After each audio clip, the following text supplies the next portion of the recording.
गब्बर का एक famous dialogue है जो आजकल पाकिस्तान में बहुत फेमस हो रहा है। गब्बर ने पूछा कितने आदमी थे, तो पाकिस्तान के एक आतंकी ने बोला आदमी नहीं थे, 2 औरत थे सरकार, और उन 2 औरत में एक हूँ मैं, कर्नल सोफिया कुरैशी। मेरा जन्म गुजरात के भदर में हुआ था। मेरी पहचान तो पहले से ही था, पर मैं फेमस हुई अपने पराक्रम ऑपरेशन सिंदूर से। 7 मई 2025 को इंडियन आर्मी ने पाकिस्तान को मिट्टी में लाकर खड़ा कर दिया था, क्योंकि भारत की बेटी किसी से भी कम नहीं है। भारत माता की जय। तांबे है, मेरी बचपन के नाम है मणिकर्णिका। प्यारे से मुझे मनु कहते थे।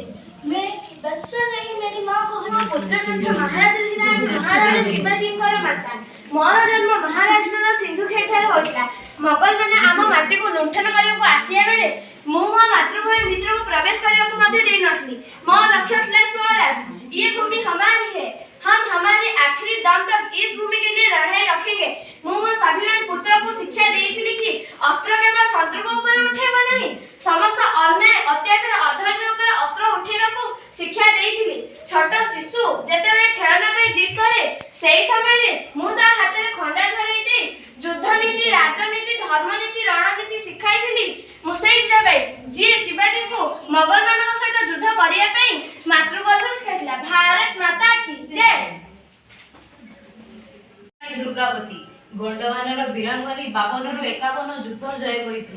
3 ଥର କୁରବାଜ ବାହାଦୁରକୁ ପରାସ୍ତ କରିଛି। ମୁଁ ସେହି ସ୍ଥାନରୁ ଆସିଛି ଯେଉଁଥିରେ କେବଳ ନାରୀମାନେ ଘରର ସଦସ୍ୟ ନାହିଁ, ଯୁଦ୍ଧଭୂମିର ମଧ୍ୟ ସଦସ୍ୟ।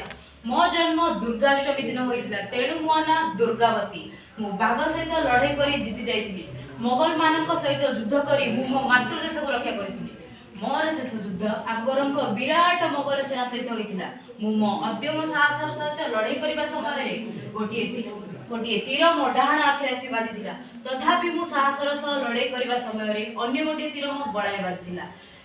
ମୋଗଲ ସେନାମାନେ ମୋତେ ଜୀବିତ ଧରିବାକୁ ଚେଷ୍ଟା କରିଥିଲେ, କିନ୍ତୁ ସେମାନଙ୍କ ହାତରେ ଧରା ଦେବା ପୂର୍ବରୁ ମୁଁ ମୋ କଟାର ସାହାଯ୍ୟରେ ନିଜକୁ ବଳିଦାନ ଦେଇଥିଲି, କିନ୍ତୁ ସେମାନେ ମୋତେ ଛୁଇଁ ପାରିନଥିଲେ। ଭାରତ ମାତା କି ଜୟ।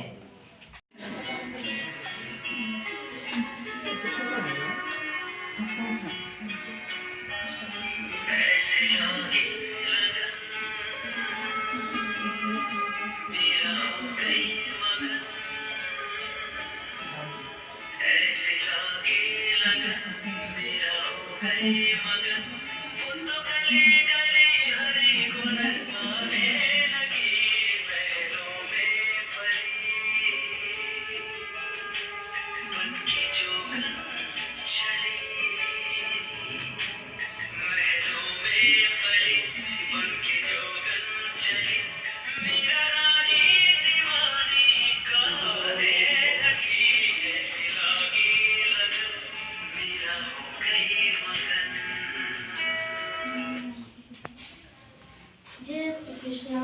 सारे बोलो जय श्री कृष्ण। मैं मेरा भाई जन्म समय ही मो बापा माँ को मुझे हराई देती। मो प्रिय